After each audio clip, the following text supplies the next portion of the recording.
Hi there, and welcome to Let's Slow Down, a podcast for all of you who feel tired and stressed from this overwhelming world.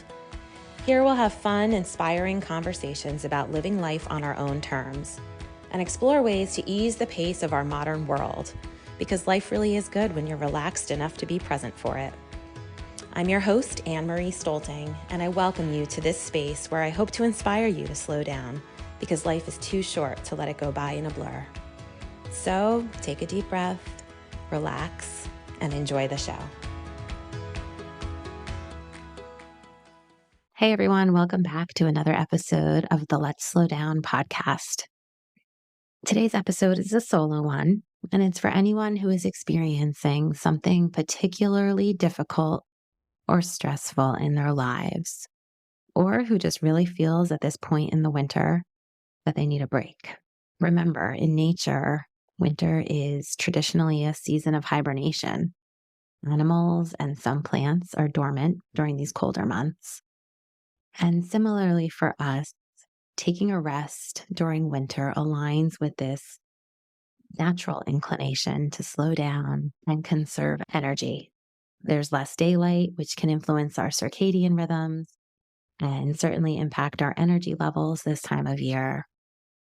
And I've read in a few places that we physiologically actually need more sleep this time of year, which I do feel like is true. As I record this episode, I am preparing myself for a big knee surgery. I'm having it very soon, and I've been very anxious about this procedure and everything that comes with it. Not just the physical pain and the 6-month recovery. That's going to be tough, but all the other things that will be just more difficult to do, like the day-to-day stuff and all the help I'm going to need to ask for and accept. That one's especially hard for me. I'm working on it, and I'm trying to focus on the fact that I'm very blessed. I have many incredible people in my life who are here to love and support me through this, and I couldn't ask for anything more. To be honest, it's caught me off guard a bit how much stress I've had over this whole thing. I never anticipated feeling this anxious about this procedure. I can't quite figure out why. I think because there are so many moving parts with my family and people that depend on me. I'm used to being pretty self-sufficient, at the very least being able to drive myself where I need to go. It's my right knee, so I won't be able to do that. So it just feels scary, hard to imagine it all, just all the unknowns, hard to control things right now. It's going to be a very big challenge for me. And it's also temporary. It's not forever. So trying to remind myself that. As I reflect on all of this, I'm thinking of a few things that can help me navigate this situation right now. And I want to share so that maybe this will help you when you have a stressful life event come your way. Or if winter is just stressing you out, because that's entirely possible as well. I was doing some research, and according to the meditation site Calm, emotions are the language of our body. I love that definition. They give us feedback as to what's going on inside. Calm suggests when a feeling comes up, start by labeling it. Studies show that simply naming what's present calms the brain and the body. It depersonalizes the experience of the emotion and makes us feel more in control. So, yes, please to all of that, right? So, for me, saying something like, it's okay, I'm feeling anxious because I'm having major knee surgery and I don't know what to expect. Like, of course, I'm feeling anxious. When you say it out loud, it just feels more clear and it feels light. And somehow that helps. It's important not to suppress your emotions because I'm sure we've all done it before.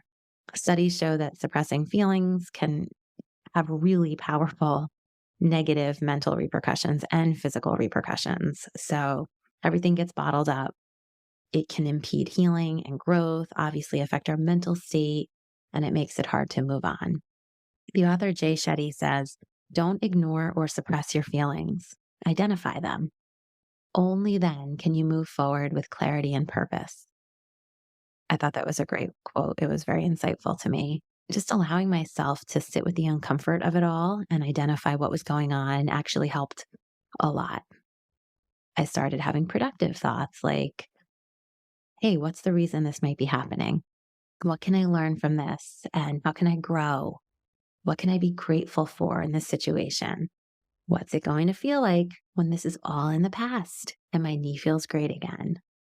Trying to allow myself to accept where I am, even though it's hard and not something I necessarily would have chosen or can really control.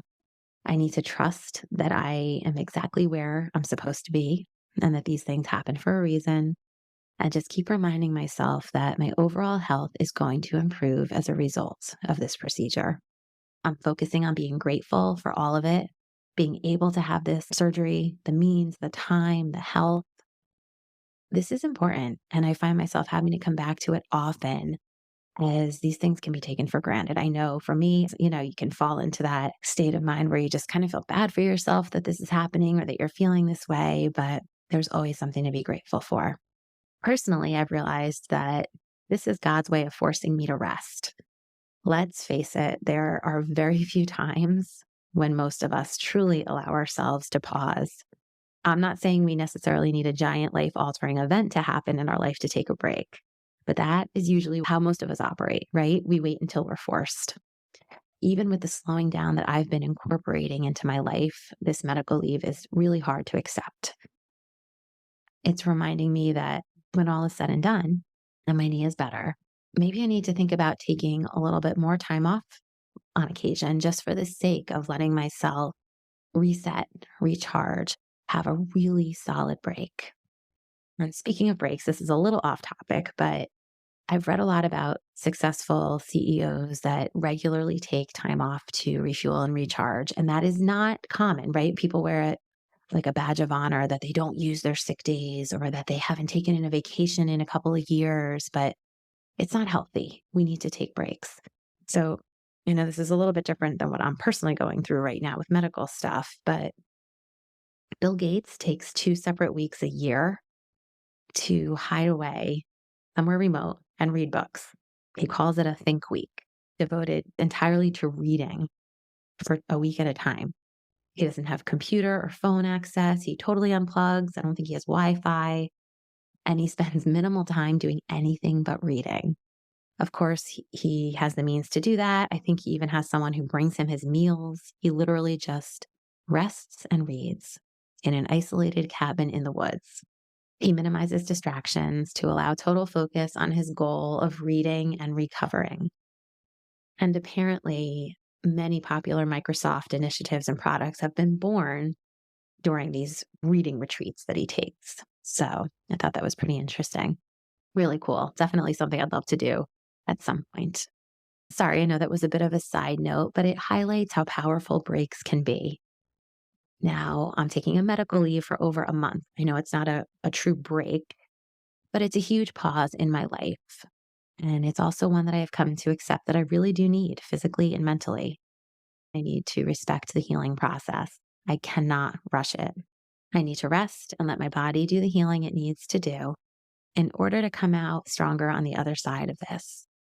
So here's where I can see a few important lessons coming out of this. Obviously, the rest and recovery, right? Medical leave or just any kind of vacation or break allows us to prioritize our health and focus on recovery, adequate rest, which is crucial for us all the time, whether we're healing or not. But it also hopefully will come with reduced stress just from stepping away from work and a lot of my daily responsibilities. That can contribute very significantly to lowering my stress levels. Stress management, as we all know, is vital for maintaining good health. So taking time off can contribute to just overall improved mental well being. It can also prompt a reassessment of work life balance, having time to evaluate priorities and goals, and just stepping away from the usual routine can offer hopefully some time for reflection on personal and professional goals.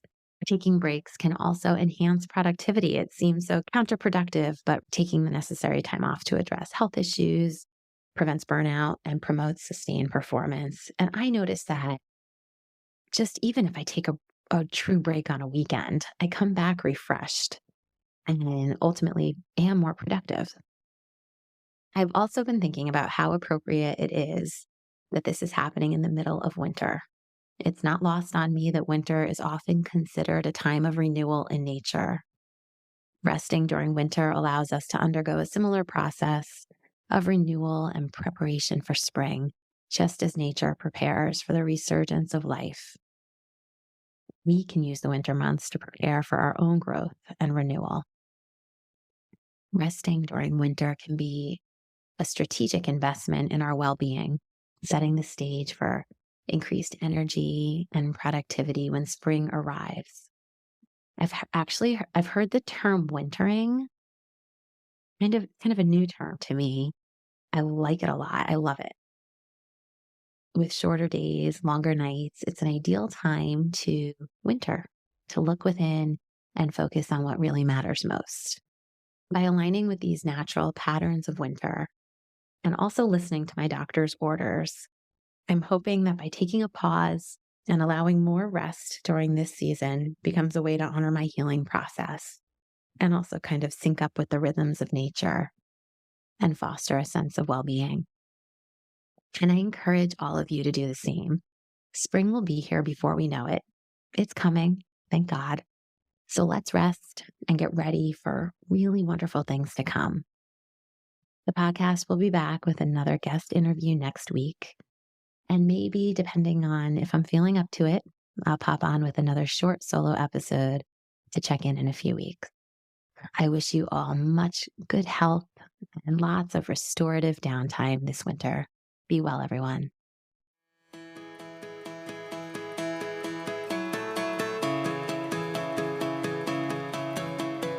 I hope you enjoyed today's episode and have been inspired to slow down and start living life at your own pace. As a brand new podcast, your listener voice matters. If Let's Slow Down is resonating with you, please take a minute to leave a review and rate us. Subscribe to the show wherever you listen and share it with friends. Remember, this is a process, so go easy on yourself. Be gentle and take all the space you need to thrive, because the world needs you to be at your best, to love and serve others and yourself.